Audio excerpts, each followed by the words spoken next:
Niliona Kinoti anadaisha ya kwamba kuna watu wameandikisha statement ama kuna watu wameripoti.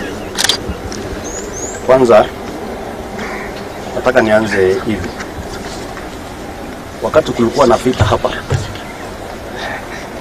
ama wakati kulikuwa na vita bonde la Ufa hii zaidi kushinda Kenya nyingine ile yote, especially hapa Eldoret na Nakuru,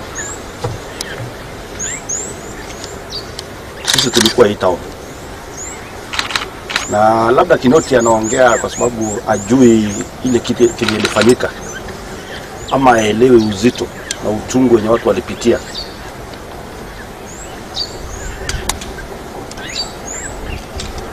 (2007 2008) ilikuwa kama Iraq na Iran katika taifa letu la Kenya. Na kwa mapenzi ya Mwenyezi Mungu, baada ya miaka 2 miaka 3, viongozi wale waliona shida kwenye iko wakafikiria zaidi.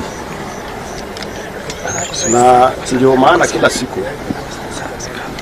hata kama huwa sikubaliani na Uhuru Kenyatta, huwa ninataja ya kwamba ile amani walituletea na William Ruto from 2012, hiyo ndio legacy hiyo kwa roho yangu huwa ninabeba kila siku.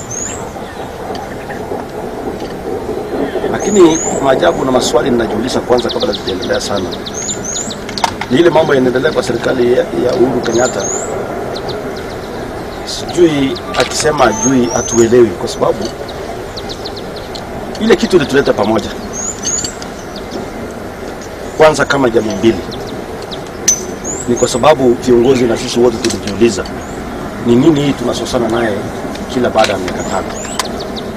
Na mnakumbuka mzuri sana Uhuru Kenyatta na William Ruto wakasema liwe liwalo, wapate uongozi, wakoze uongozi, lakini Wakenya hawawezi kupigana tena, especially, na hiyo nitataja leo, especially Wakikuyu na Kalenjin.